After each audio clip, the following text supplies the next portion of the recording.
Alabados a Dios, gloria a Dios. Bien, mis queridos hermanos, ¿cómo están?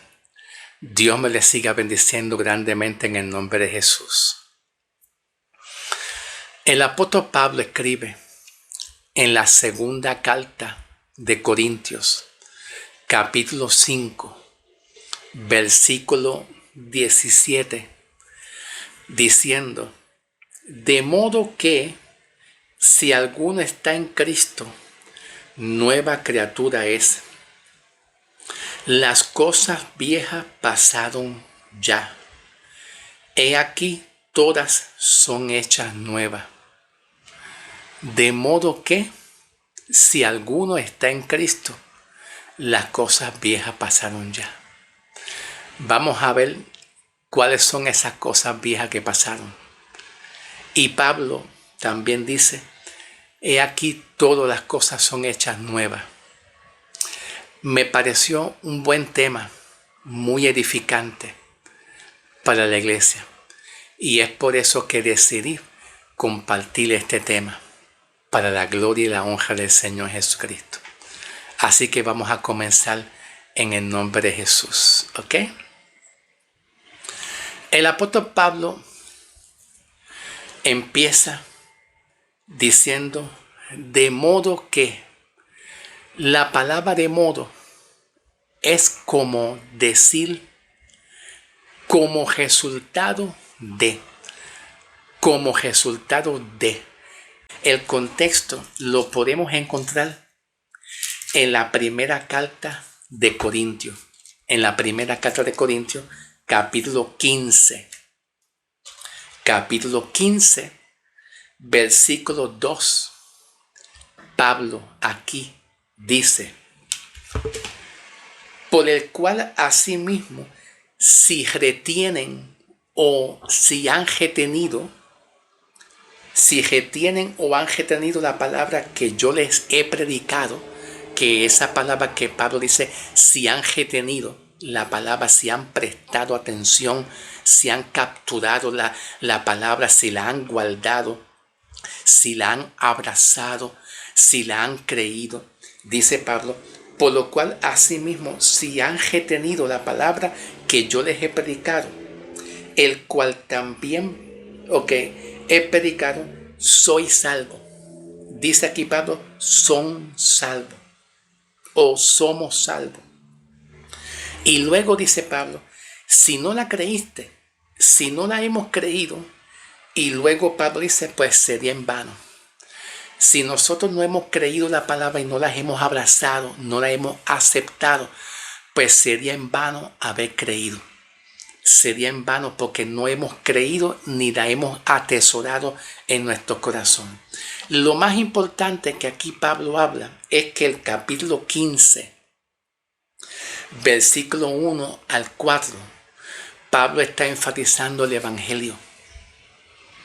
Pablo enfatiza lo que es el evangelio. Habla de la esencia de lo que es el evangelio. Y la esencia de lo que es predicar el evangelio tiene que ver con, número 1, con la muerte de Cristo, con el perdón de nuestros pecados, con el derramamiento de la sangre de Cristo, con la sepultura de Cristo y especialmente cuando Cristo resucita entre los muertos. Por eso Pablo está hablando aquí la esencia de lo que es el evangelio.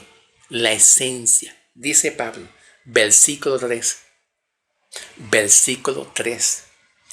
Porque primeramente yo le he enseñado lo que yo recibí. ¿De quién? De Cristo.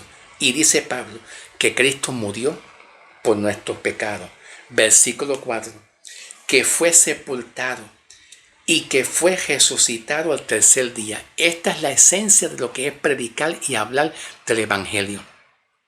Ahora, regresando al versículo 2, hay una palabra aquí que es un verbo, bien importante. Un verbo que es un verbo copulativo. Un verbo copulativo. Dice Pablo, por el cual asimismo, si retenéis la palabra que yo les he predicado, sois salvo. La palabra sois que esta palabra sois es un verbo copulativo. Se conjuga de diferentes formas. Los verbos copulativos empiezan con estar, estar, están, estamos. También los verbos copulativos también son soy, somos, seremos. En tiempo futuro, la palabra seremos, que es un verbo perfectivo, pero en tiempo futuro. Estoy, están, estamos, soy, somos, soy, somos. La palabra son, son. Todas esas palabras que yo te acabo de mencionar se clasifican como verbos copulativos. Y los verbos copulativos unen al sujeto que viene siendo nosotros, el sujeto, unen al sujeto que somos nosotros, nos une con un atributo. Entonces la palabra aquí, salvo. La palabra salvo es el atributo. Viene siendo atributo predicativo. Se le conoce como un atributo predicativo. Porque el predicado de una oración, el predicado de una oración viene siendo lo que se dice del sujeto. ¿Y quién es el sujeto? Nosotros. Nosotros somos el sujeto, quien recibimos la salvación. Entonces el predicado atributivo viene siendo lo que se dice. ¿Qué se dice del sujeto? ¿Qué se dice del sujeto? Que es salvo. Entonces la palabra salvo, la palabra justificado, la palabra lindo, hermoso y mucho más son atributos que se conocen como un predicado atributivo. ¿Predicado qué? ¿Predicado qué? Atributivo. El atributivo viene siendo una característica, una cualidad que se le atribuye a una persona que ha creído. Y nosotros hemos creído. Tú has creído en Cristo. Y como tú has creído en Cristo, se te atribuye una característica, una cualidad, un atributo de ser salvo, de ser perdonado, de ser amado por Dios, de ser recibido por Dios. Esos son atributos predicativos. Ahora, bien importante, analizando el mismo versículo 2, donde Pablo dice, soy salvo. Que aquí se está hablando del verbo ser. Y los verbos ser, sois, son, somos. Igualmente el verbo estar, el verbo están, el verbo estamos. También son verbos copulativos que expresan en sí. Los verbos copulativos, como los que yo te mencioné, no expresan ninguna acción. No hablan de que nosotros estamos realizando una acción. Los verbos copulativos no hablan ni expresan ninguna acción nuestra. Al contrario, expresan un estado y una condición y una posición. Los verbos copulativos no expresan una acción que nosotros estamos haciendo. No expresan ninguna acción que hemos hecho. Al contrario, expresan un estado y una condición y una postura donde Cristo Jesús, a través de nuestra fe, Cristo Jesús, a través y por medio de nuestra fe, Cristo Jesús nos sacó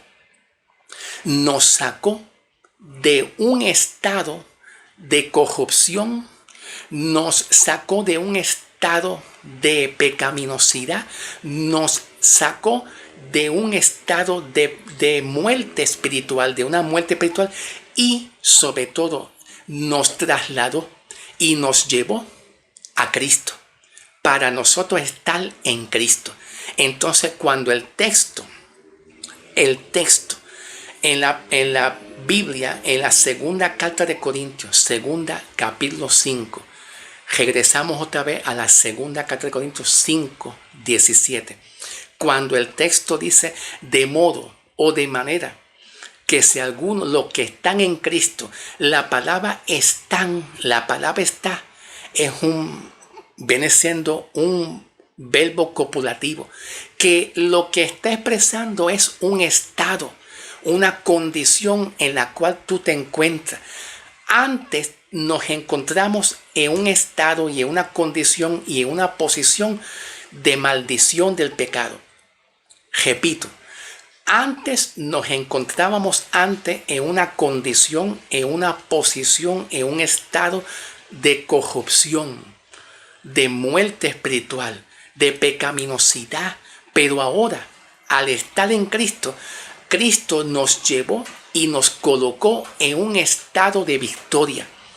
Cristo nos trasladó y nos colocó, Cristo nos colocó en un estado de victoria, victoria contra el pecado, victoria contra la muerte, victoria contra cualquier cosa, porque ahora nosotros estamos en un estado de liberación, de restauración, de victoria en Cristo. Y eso es lo que significa la palabra estar en Cristo. Eso es lo que significa cuando Pablo escribe aquí en el capítulo Corintios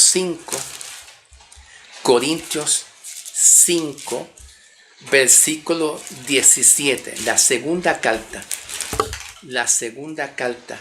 de Corintios, capítulo 5, 17. De modo que si alguno está en Cristo, estar en Cristo es estar bajo un estado y condición de victoria, liberado del poder del pecado, libre del dominio del pecado, libre de la condenación, libre de juicio, libre de todo eso. Ahora Dios te conoce, ahora Cristo se identifica contigo de una manera distinta, porque estamos en Cristo. Estar en Cristo también significa estar guardado, protegido, cobertura, protección bajo la mano poderosa del Señor. ¿Ok? Gloria al nombre del Señor. Bien. Entonces, regresamos nuevamente a la segunda carta de Corintios 5, 17. Pablo dice, de modo que si alguno está en Cristo, nueva criatura es. Aquí la palabra nueva se identifica o se interpreta como algo nuevo, en comparación con la vieja y manera de nosotros vivir de antes. En comparación con la antigua y manera. Significa que al decir Pablo, lo que está en Cristo son una nueva criatura, una nueva creación. El hombre viejo para Dios ya pasó. La forma en cómo tú eras antes, la forma y manera como tú vivías antes en el pecado, sin Cristo, sin salvación, ya Dios no toma en cuenta esa antigua forma y manera de vivir tuya de antes. Ya Dios no la toma en cuenta. Ya Dios no se identifica contigo como antes tú vivías. Ahora tú eres nuevo. A partir de nuestra fe en Cristo, a partir de tener el Espíritu Santo en nosotros, de recibir el Espíritu Santo, cuando el Espíritu Santo entra en tu vida, hay un cambio en tu espíritu, hay una transformación en tu alma. Y ese cambio que hace el Espíritu Santo por haber creído, significa que Dios ahora te hizo nuevo y ya las cosas viejas pasaron ya. Las cosas viejas ya pasaron. Ya Dios no te identifica como el viejo hombre. Porque el viejo hombre era la manera y era la forma como Dios se identificaba con el pecador. Pero contigo Dios se identifica como una nueva creación. Ya tú te identificas con Dios como una nueva creación en Cristo Jesús. Está lloviendo. Si ustedes oyen un ruidito, es que está lloviendo. Cada vez que yo grabo, Dios mío, empieza a llover. Esto es así.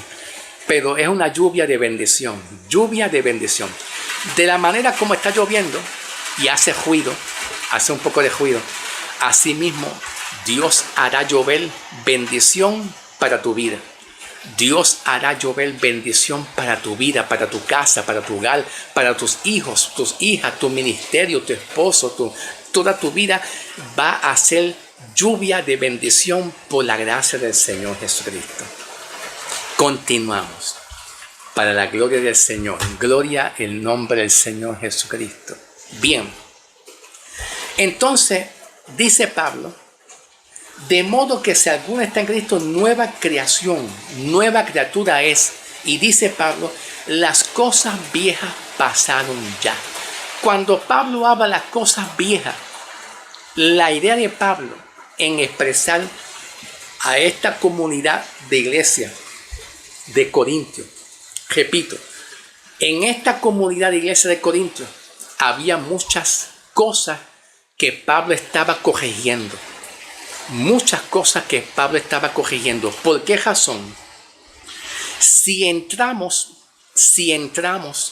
en el área del contexto histórico, el contexto cultural e histórico, encontramos lo siguiente y vemos lo siguiente. Número 1. Corintios estaba ubicado en Grecia. Corintios estaba ubicado en Grecia. Entonces, dentro de Corintios habían 2 puertos de embarcación. 2 puertos. Los puertos de embarcación son un lugar donde se conocen como un puerto turístico. Puertos turísticos, que son puertos donde hay embarcación de personas viajando. De Corintios viajaban a muchos países y de muchos países viajaban hacia Corintios. ¿Ok? Entonces, el primer puerto de embarcación que había en la ciudad de Corintios, que estaba localizado en Grecia, Corintios está ubicado en Grecia, el primer puerto se conoce como el puerto de Cencrea. El puerto de Cencrea. Entonces, en este puerto de Cencrea estaba en una dirección al mar Egeo. Estaba ubicado en una dirección al mar Egeo, ¿ok? Que estaba al oriente, y se podía viajar hacia, número 1, hacia Asia Menor. También se podía viajar hacia Siria y también se podía viajar hacia Palestina y hacia Egipto. Se podía viajar hacia estas ciudades, ¿ok? Siria, Asia Menor, Palestina y Egipto. Entonces, y de esos lugares que yo les mencioné, Siria, Asia Menor, Palestina y Egipto, pues también de Corintios se podía viajar también a esos lugares. Viceversa y al revés. Significa que Corintios era una ciudad cultural y turística, donde había embarcaciones viajando de un país a otro país. Ahora, el segundo puerto se le conoce como Loquio, que está en el oeste, hacia el oeste, que daba hacia el mar Jónico. Ese segundo puerto de embarcación, pues quedaba dirigido hacia el mar Jónico al occidente. Y se podía viajar hacia Italia, Roma y hacia otras ciudades. ¿Ok? Pero ¿cuál era el problema de Corintio? El problema de Corintio era, número 1, que era un puerto turístico, era un lugar turístico donde viajaba mucha gente de muchas culturas. Y dentro de mucha gente que vivían en muchas culturas distintas, se encontraban muchos sofistas. ¿Qué son los sofistas? Dame un segundito, estoy mirando el tiempo de duración. Dame un segundito. Ok, todavía me da tiempo. Continuamos. ¿Qué son los sofistas? Bueno, los sofistas aquí se le consideraban como gente de sabiduría. Gente de sabiduría que amaba la sabiduría del mundo, pero no es la sabiduría de Dios, de conocer a Dios, que es muy diferente. Se encuentra la sabiduría del mundo, ¿verdad? Como el hombre se le conoce.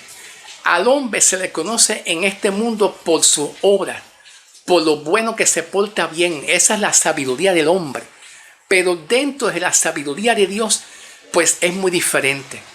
Dios te conoce a ti como una nueva creación por haber creído en Cristo Jesús. Pero dentro de la sabiduría humana y del mundo, el hombre se conoce uno con otro, se conocen por la reputación y por lo que ellos son. Porque ellos son profesionales, porque ganan mucho dinero. Pero entonces el hombre se conoce uno con otro bajo esa sabiduría del mundo, por la profesión, por la reputación que ellos tienen. Pero usando la sabiduría de Dios, Dios te conoce a ti por lo que tú eres en Cristo. Es decir, el contexto viene siendo la primera carta de Corintios 15, la primera carta de Corintios 15:10. La primera carta de Corintios 15:10, de acuerdo a la Reina Valera 1960, Pablo dice, lo que yo soy, lo soy por la gracia de Dios. Esa es la sabiduría de Dios, donde Dios te conoce a ti, no por las obras, no porque tú eres un hombre grande, reconocido. Los hombres en la sabiduría humana lo reconocen por los hechos, por el liderazgo, por el gobierno, por las obras que hace. Pero dentro de lo que es espiritual, Dios te conoce por haber creído en Cristo Jesús. Dios te conoce como salvo por la fe en Cristo Jesús, que es la sabiduría de Dios en nosotros. Gloria en nombre del Señor. Dentro de lo que es el contexto histórico y cultural, Corintio era una ciudad de comercio. Había mucho dinero, se manejaba mucho la riqueza, y esto es bien importante, porque Corintio había mucho el manejo de ventas y negocios, y muchas veces la iglesia hoy en día tiene la tendencia de predicar y evangelizar y llevar la palabra a base de negocio, a base de venta, a base de diezmo, a base de dinero. Y la iglesia, el evangelio no es un evangelio a base de dinero, de negocio, de venta, de comercio.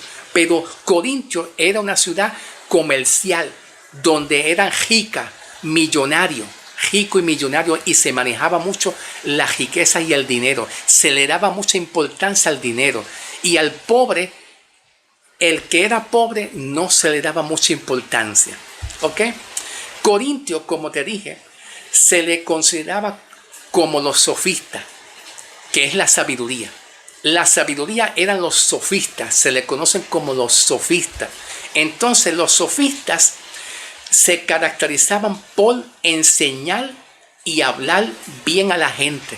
Enseña bien, habla bien, exprésate bien, porque es importante, entonces, por hablar bien a la gente. Y se especializaban en los debates, pero no para ganar un debate, no para enseñar. Los sofistas se caracterizaban por hacer debates. Vamos a hacer un debate, hermano. Vamos a conectarlo en vivo, transmisión en vivo, y vamos a hacer un debate. Pero los sofistas hacían debate en la sabiduría y en el conocimiento que ellos tenían. Pero ellos se basaban en tratar de poder hacer un debate con la intención de ganar un debate. Ellos no se basaban por revelar y enseñar la verdad. Así hoy en día hay en muchas iglesias. En muchas iglesias hay en ese mismo sentido, que hacen debates bíblicos públicamente en vivo, transmisión en vivo, pero no están concentrados con amor y humildad en revelar y enseñar la verdad, sino que andan concentrados en ganar un debate. Los sofistas, además de hablar sabiduría y conocimiento, ellos cobraban dinero. Por enseñar a la gente, por enseñarle, le cobraban. Y esto es bien peligroso, porque hoy en día nosotros como iglesia arrastramos y jalamos cosas del mundo, cosas de muchas culturas, cosas del mundo, y empezamos a cobrar. Dame dinero, yo te profetizo, pero tú me das dinero. Haz esto, tú me das dinero. Y eso eran los sofistas, ¿ok? Entonces, de acuerdo a la ciudad de Corintios como un lugar histórico, en el contexto histórico y cultural, dentro del punto de vista histórico y cultural. Se hacían teatro. Hacían teatro, bailes, juegos y pantomima. En Corintios hacían bailes, teatros como pantomima, lo que se conoce hoy en día en las iglesias, que son pantomimas. Que se pintaba las caras para entretener a la gente. Hacían pantomima y eso hoy en día muchas iglesias arrastran muchas cosas del mundo. Por eso es que el peligro de una iglesia estar conectado con diferentes culturas distintas es muy peligroso. Porque Corintios estaba conectado con diferentes culturas y diferentes religiones. Y es por eso que Corintios siempre estaba teniendo pensamientos distintos y forma de pensar distintos a lo que es la palabra del Señor. Corintios también tenía la diosa Afrodita. Tenía la diosa Afrodita como una idolatría. Y tenía también adulterio. Había fornicación y adulterio libremente también. La sociedad de Corintios, la cultura de Corintios se le conoce como una cultura cosmopolita. Cosmopolita. Entonces la palabra cosmopolita significa gente de otras culturas y países que se unían a Corintios con distintas filosofías. Repito, la palabra cosmopolita significa gente de otras culturas o de otra forma de pensar distinta, con otras religiones distintas y forma de pensar distinta, con filosofía distinta, que se unían a Corintios, a las iglesias. Entonces se unían y por eso es que Corintios estaba en el estado que se encontraba, en el estado espiritual que se encontraba. ¿Ok? Gloria a Dios. No he terminado, hermano, pero vamos a hacer una pausa. Pausamos para entonces en el próximo video vamos a trabajar cuando Pablo escribe aquí diciendo: he aquí las cosas viejas pasaron ya. ¿Qué son esas cosas viejas? Y ahora todas son hechas nuevas. Y vamos a analizar también el versículo 16. El 16, cuando dice: de manera que nosotros de aquí en adelante a nadie conocemos según la carne. ¿Qué significa conocer a otra persona según la carne? Todo eso lo vamos a hablar en el próximo video. Pasamos al próximo video, número 2, ¿ok?